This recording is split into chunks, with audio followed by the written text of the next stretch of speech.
All right, ready first, and welcome to Podcast 11. This is our fourth podcast focused solely on the field grade officers of this great brigade.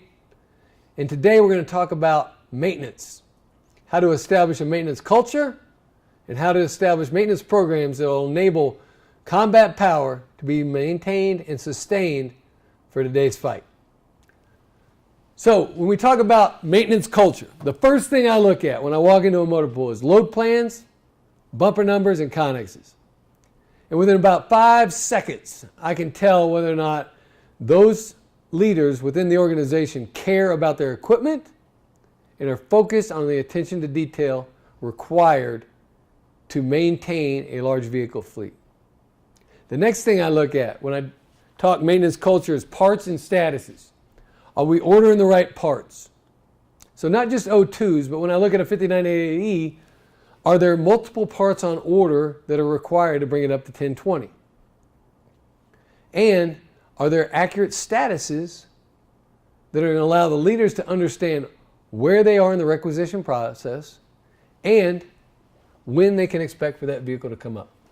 Now, if you grab your handy dandy ready first EXO starter guide, this is going to give you every status in the Army, both job order and requisition. It's going to allow you to track where they are in the system and when you can expect for those to arrive. Next, I look at TMD and calibration. This is simple management. You get a print. It tells you when you got to turn your stuff in for TMDE, when you got to have it calibrated, and those units that have 0 outstanding TMDD, easy for me to say, TMDE and calibration items that are delinquent are properly managing that aspect of maintenance. Now, if you're in a heavy force, that includes AOAP. So here in the striker world, we don't have AOAP. But really, that's the Army's oil analysis program. And that's the same thing. It's got to be done on a regular basis, and you know when to pull your oil samples. And those units that do that well generally have a good maintenance program. Orals. So our recoverables. This equates to money back to the organization. So if I buy a part for $1 from AMC and I turn it in because it's recoverable, it depends. I may get 30 cents, 50 cents, or 60 cents back in my budget because I've turned that in. And the Army repairs that and then sends it back out to the force. If we're doing that well, we're not only managing our parts properly, but we're also maintaining money so that we can train with. Shop stock and zero balance. So it used to be called PLL, and then for some reason it's now called shop stock.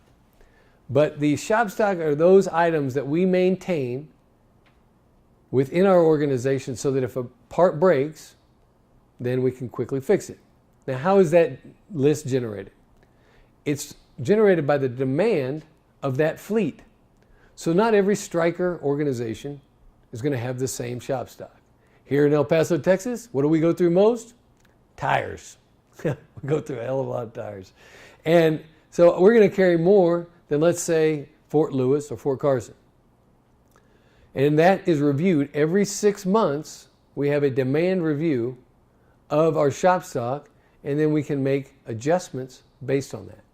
Also, if you have an initial issue, well, let's say that the fleet had not been used in some time, but we know that we're going to need some differentials and there's none on the shop stock, well, we can make the educated decision to add differentials based on historical demand, maybe not demand of this fleet. And then zero balance. I look at the zero balance report out of the SAMZ box and say how many lines are zero balance, are they all on requisition, and are those requisitions properly coded? So if I am zero balance, then that's a higher level, that's an 05 requisition. If it's just a part that I've used but I still have some on hand within the shop stock, that would be a 12. And while I'm in there, I always pull the parts received not installed lists, which shows, number one, that the mechanics are or are not hanging parts when they come in, or they are or are not telling the PLL clerk that they have done so, and then taking it off the 5980E. Next, if you have a good maintenance culture, commanders' exception reports are being signed daily. Commanders, you can't delegate this. Okay? Field grade officers, you have to check it. And sometimes we don't order anything. But how do you account for those days where nothing has been ordered? Well, you can go back and check the Julian date and run a requisition list. However, your document register is pretty thick at the end of a month or end of a year. So when you have a negative report, just run a negative report and have the XO sign it, or you can sign it as a commander, and then that covers every day. But good units manage their commander's exception report daily. Platoon sergeant role. If you have a maintenance program that does not include the platoon sergeants in your battalion, I guarantee that you have flaws in the system, because the platoon sergeant is the key. And we'll talk about that as we discuss 5988E role in making sure that the system works. Next, you have a maintenance culture if you have leader touch points. So the maintenance officer should be touching you as the field grade officer in the battalion and the battalion commander daily. I say again, daily, to show the 026 report, what the current status is, and the projected combat power, so that as we plan our operations, we will have sufficient forces or request additional forces from higher based on our current maintenance status. And lastly, the 5980 flow in our organization. If we have good 5980 flow, and we'll talk about that in depth, then that will not only ensure that we're managing our maintenance, but it also allows us to have a check at echelon that the proper faults are being identified, parts are being ordered, hung, and we are managing our service program as well on that document. So if you do all those things, those are indicators of a good maintenance program. Now let's talk about Maintenance Monday. Maintenance Monday is really the cornerstone of our maintenance culture and our maintenance system. We've dedicated an entire day to taking care of our horses and making sure that the procedures within the battalion are being followed. So many people waste that day. And so I'm going to talk to you today as a field grade officer in the Ready First Combat team of how not to waste Maintenance Mondays.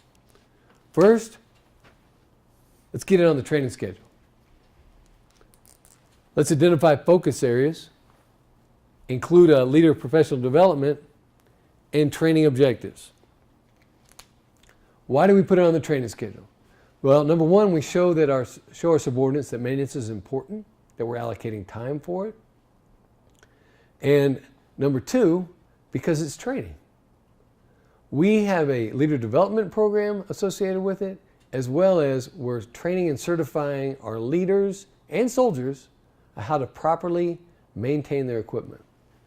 Next, focus. So after your battalion formation, I always like to bring up my head maintainer, my warrant officer, and I bring him up in front of the organization. And he or she says, today we will focus on fire control systems. And this has been on the training schedule now for 13 weeks. And we have the experts in fire controls down that will rotate between companies. And each individual crew is going to focus on that specific area. It could be fire control systems, suspension. You pick it, but if you're going to have a long road march coming up, well, you may want to look at your suspension. If you're going to go into gunnery, then you focus on your fire control system. But you can see now where that is going to enable your future training event, and it also educates your junior leaders and soldiers of what to do and how to properly take care of it. Now, this is in addition to your PMCS that you're going to do every week. It's just a deep dive on something that will enable a future training event. LPD. What I always like to do as a battalion commander and throughout my career is we have battalion formation. We talk about the focus areas. Maybe we hand out some awards, really get everyone focused on what happened last week, what's happening next week, and at that time, hand out the 5988Es, release the entire formation to the non-commissioned officers, and allow them and the soldiers to start focusing on PMCS in the vehicle. Then I gather all my officers and sometimes bring in the junior non-commissioned officers as well, and we talk about a specific area that we want to professionally develop them on. So for instance, we could have an LPD on how to PCI a striker. We could talk about generators. We could talk about the 50 caliber. We could talk about any portion of our equipment that we would like to focus on and develop knowledge across our formation. So that lasts anywhere from 30 minutes to 45 minutes. Just a quick LPD to give them an understanding of whatever I want to deep dive on with the leaders. And that also allows the junior non-commissioned officers and soldiers to pretty much be about halfway through their PMCS, so that as the officers or other non-commissioned officers go down, they have something to kind of evaluate and make sure that things are going and not just staring over everyone's shoulder as we're getting this thing underway. Then, last thing is training objectives. So today, we have several training objectives on Monday. Number one, we have this focus training area. We've got the LPD, all right? And these all feed in to our training objectives, and we evaluate whether or not we accomplish them. So ready first, at the end of Maintenance Monday, at the platoon level, the output is a complete 5988E.